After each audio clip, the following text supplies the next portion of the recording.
Hello,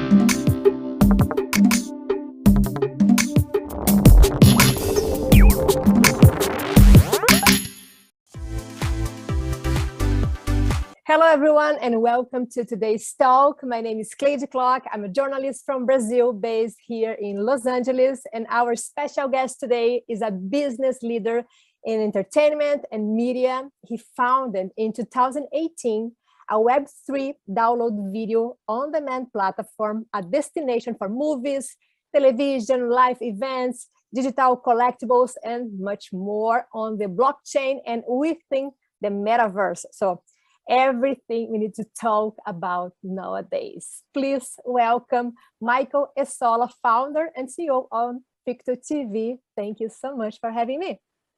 Thanks, Clive. Thanks for having me. Appreciate it. Yeah, I'm so excited to talk here today about the future, but also about the present. And first of all, please, I'd like to hear from you about Ficto TV and what makes your platform unique.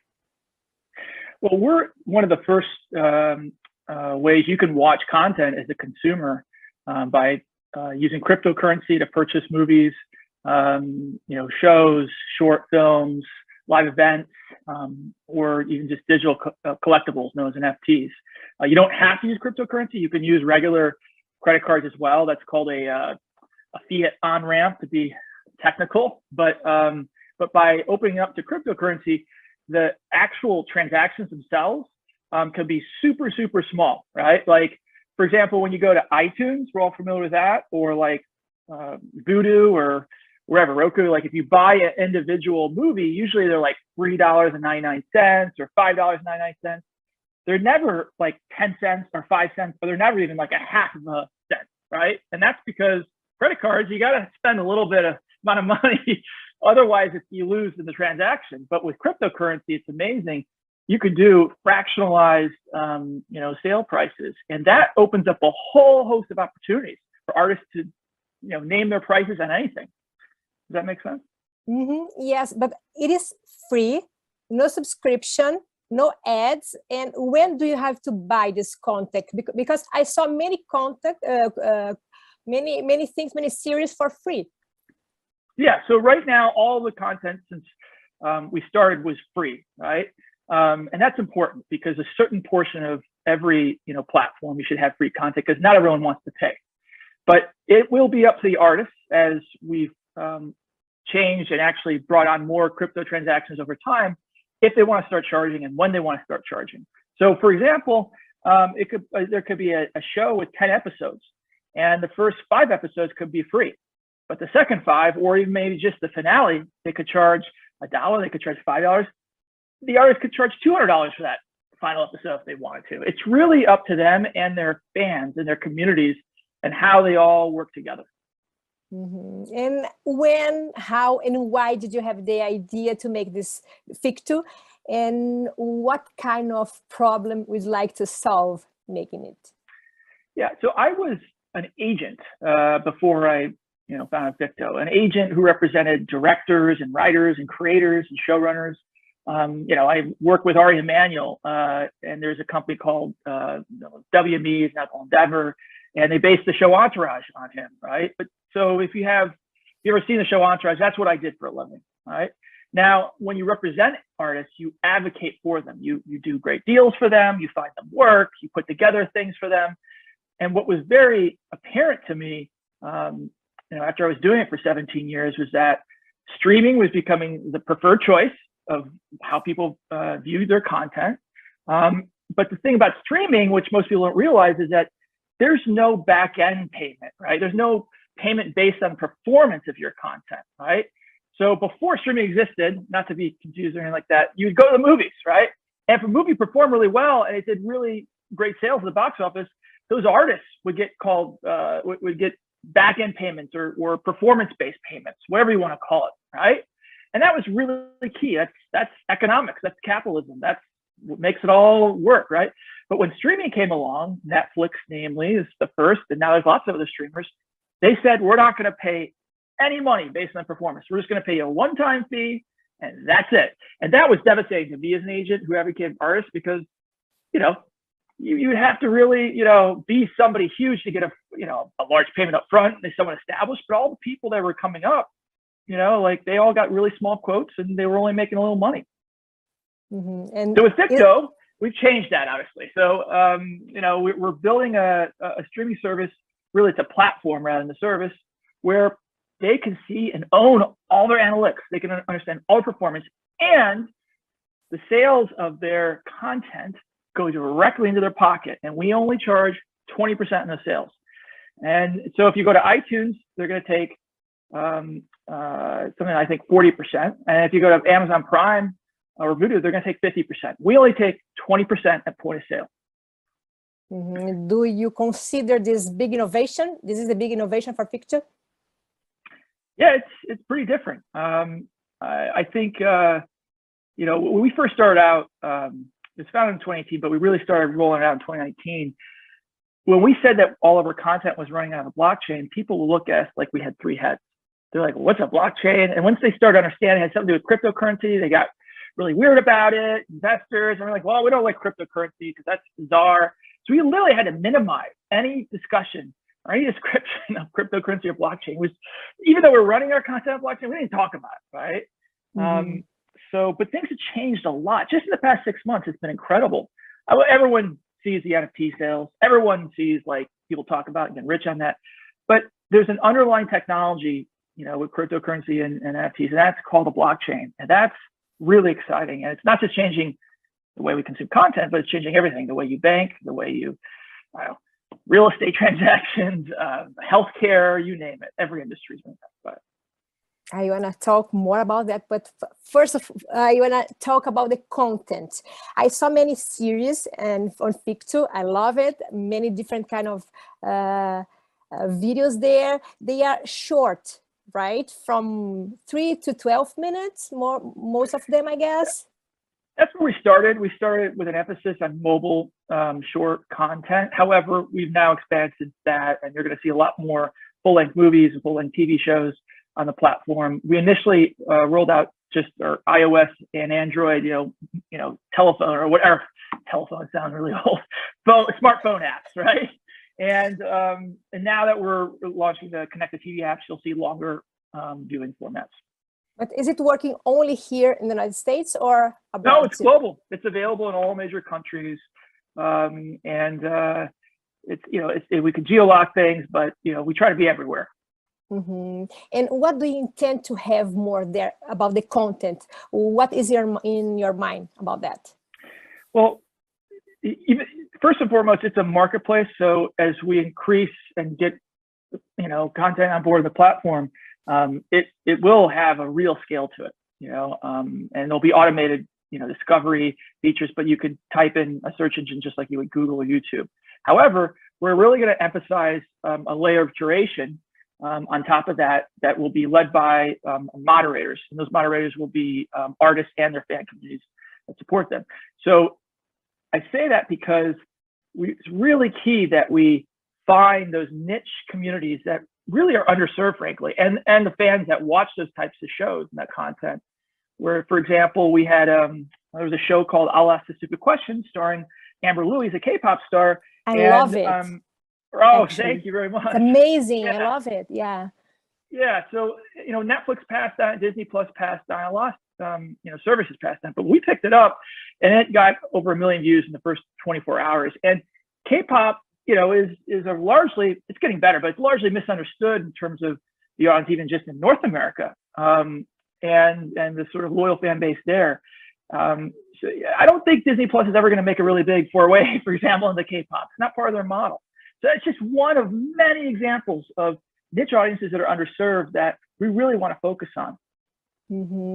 But the content on mobile devices and content for normal streaming are different.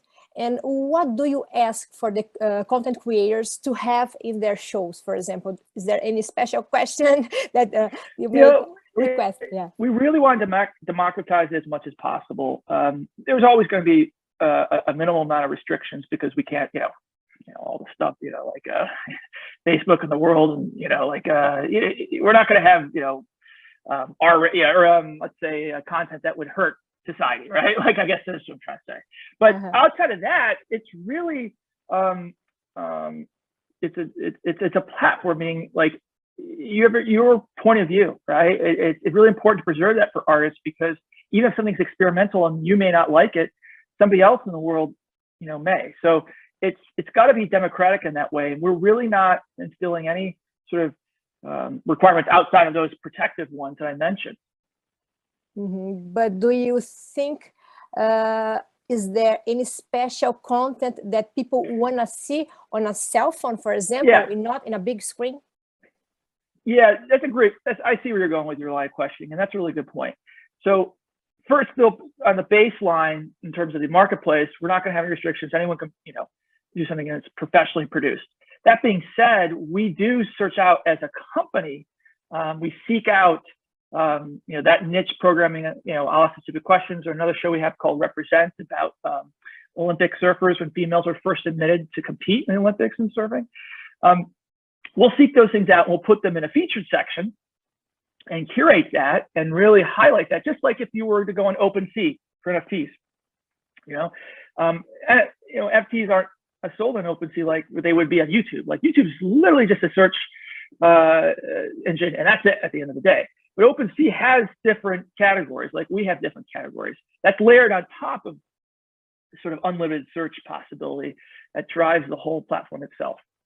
So we will and continue, we have been, and we will continue to look for underserved audiences. We'd like to find content and highlight that content that you would otherwise find on HBO Max or Peacock or Netflix. Stuff that might emphasize more minority starring shows and movies, or subject matters that might be more docuseries, or things that might not be overtly commercial, but surprisingly, when they start to gain traction with an audience, we might get tons of viewers. So the discovery is really important. We said before about the digital collectibles, NFT. We talk about blockchain and metaverse, and let's go deeper now, please. Yeah. Could you explain how all of this work in your platform? Yeah. So a lot of people throw around these terms, and I have to say, like, on a daily basis, I talk to a lot of people about this. It's surprising that people are overwhelmed. Like, the average consumer, the average person, and I don't blame them, they can't wrap their head around, well, what is a blockchain? What's cryptocurrency? What's an NFT? It's a continued question that I get. So I've really actually, spent a lot of time, talking to people about it. And once you sort of get the essence of it, it gets really easy after that. So that's what I want to say first and foremost. I think it all comes down to really understanding what a blockchain is. Because remember, a blockchain is not cryptocurrency. Blockchain is not movies. Blockchain is just a type of technology, right? And it really goes back to Web 1.0, Web 2.0, and Web 3.0, right? So if you stay with me on this explanation, I'll do my best. Yes. So Web 1.0, as we know it, when it first started, when the World Wide Web first started in the early 90s, okay? Netscape and other things like that, it was just static, 2D, if you will, images. You go on a website, you scroll down the page, that was pretty much it, right? Web 1, you couldn't, right? Yeah, that's Web 1. You couldn't post pictures on there. You couldn't tweet things. It was one-sided. It was like a newspaper, right? A digital newspaper, just giving you information. That was Web 1.1, right?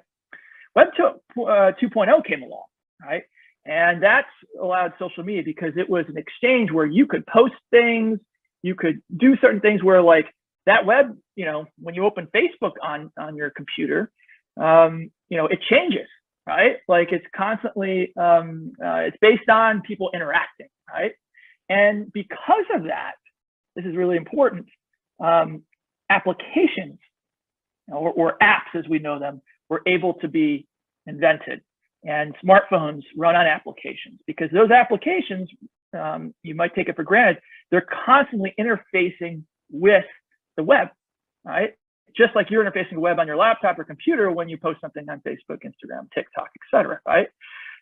And now when you think about applications and how different that was on smart devices, that really changed everything, right? And there's a whole host of other beautiful things that come with applications in terms of the ease of use. Like Uber has really demonstrated what applications can do, banking apps, the whole level of security protocols that really people do take for granted now that come with that.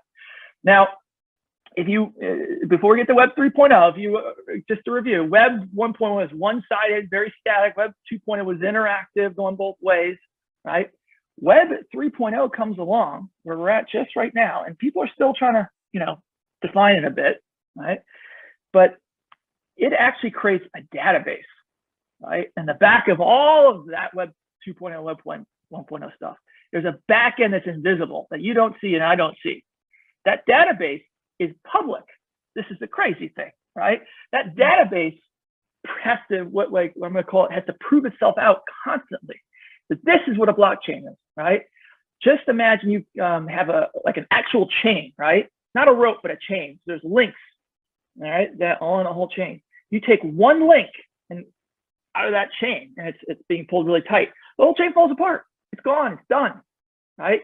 So that means every one of those links is a bit. It's a byte. It's a token, right? Therefore, the whole system depends on the validity, all right, of it working. So you can't corrupt it. If you corrupt it, the whole thing comes crashing down. And so the whole Web 3.0 is built on that transparent trust. Your information, you know exactly where your information is going, you know who's taking it. And if you don't want it, you have to notify them, and then the blockchain alters it, and you get removed from that chain, and it gets fixed, and the chain still gets going. It gets maintained. I know I kind of went off on a tangent there, but I really think it's important for people to understand these things. And Web 3.0 is really exciting because what I just described in a very abstract way, it affects everything, payments, financials, everything. So sorry, it was a long explanation. We can see already in the gaming market, the game market in the metaverse and blockchain, I guess. I don't know if I'm correct. Please correct me if I'm not correct. Fortnite, Roblox, you can buy this Robux. Sometimes my son asks me to please buy this Robux for him. And how about the streaming market? It is a new phase that you are entering now for the streaming market too. How you can see that working together? Yeah, so it's a really good question. So streaming was invented by Netflix. Let's give them credit where credit's due, right? They invented what's called CDN technology. Before streaming existed, in order to watch something online, you had to download an entire MP4 file. And this is going to really make me sound old, but I mean, you'd sit there on your computer. It would take sometimes 15 minutes or a half hour to download a high-res MP4 file. And no one wanted to do that, right? And so Netflix came along, they invented CDN, and it basically allowed you only download a certain tiny portion of it, what you're watching in that exact moment in time, and maybe the next 30 seconds ahead. And that's called buffering, segments. And there's millions of that buffering going on when millions of viewers are watching that same MP4 file, essentially, right? So that's really important, right? However, our content on Ficto is different. We don't use a CDN, right? It comes out of a blockchain, which is more efficient, so we can deliver it faster, right? Now, because it's in that blockchain, it's all recorded, we can associate values with that in terms of money. We can associate views with that, and that's all reportable to the viewer or the artist or both. It's constructed in a way in which you get all that information. Because remember, when you're watching Netflix, you have no idea who else is watching that show. You don't know how popular it is. And that may not really bother you as a consumer, but I could tell you as an artist, when you put something up there, or Netflix, you do a deal and they're not telling you, or you're not seeing it, there's no transparency. And that's really important when you're talking about lots of money, right? These things all come into play with the blockchain, because once the database is transparent and accessible to all, Web 3.0, it really democratizes everything. It flips the coin, so to speak, right? It empowers artists, empowers viewers to make decisions based on better informed information. I hope that answers. I don't know if I answered the question directly. There's a lot to chew on. But what do you think we can expect in 1, 5, and 10 years? How fast is going to be? Where streaming is going? Well, great question. So you may agree or disagree with what I'm about to say, but I typically look at streaming. It kind of all feels the same, right? Netflix came along, it was new, right? Like the whole interface is streaming. But then you had all these new streamers pop over the last 3 or 4 years, and they all basically copy the look and feel and smell of Netflix. It's surprisingly like, they say in Hollywood, there's a phrase, there's first to be second, right? Netflix was first, and then everyone basically copied that. Not only just copied the look and feel and how you interact with your content, but they also like copied the business model, subscriptions, and all that kind of stuff. But take mobile games, for example, because you mentioned one of those, or a couple of games. Most of those really popular games are free to download and actually free to play, but they actually do what's called in-game transactions, right? Yes. You get a weapon, or you get this, or go to the next level. That's interesting because there's all this research that suggests and shows us that there's a lot of people, particularly young people, that really don't want to pay for subscriptions, but they will pay at a given moment if they really value something, right? And that's how Ficto is built. It's on that premise. If you really want something, you could pay for it. If you don't want it, then you don't have to pay for it. But you certainly are not going to be locked up in some subscription every month. And you're certainly not going to be forced to watch ads because that's a very old and antiquated model, as we all know, right? These are things that like need to be innovated, and there's an opportunity to do so. And I think the consumers right now are screaming at it. And I'm not going to try to, jump on, the tragedy of Netflix right now, but they lost, and I haven't seen the stock market, but as of this morning, they lost their largest amount of subscribers to date. And as a consequence, their stock plummeted the largest amount any single day transaction, 40 billion they lost. It's projected today, right? Yeah. It's a lot of change in a short amount of time. And it's exciting, but it's also very nerve-wracking. A lot of people's careers and their jobs are in this industry. But I just say to any other startup out there, whenever you have this much disruption in an industry that's not that old in streaming, right? It's an opportunity to innovate. And that's really exciting. And that's really good for consumers because it's going to empower you. You're going to have more choices. And there's going to be many more things to choose from. And it's going to be better business models in the end. So. It is interesting because they don't want to pay this new generation for apps or watch advertisement. They pay for avatars, for example, right? Yeah. They like to pay for avatars. Yeah. And how people can be prepared for this new world in terms of thinking about new production, movies, videos, and about creative process and also a new business model. What do you think, sir? Yeah, that's a really good question.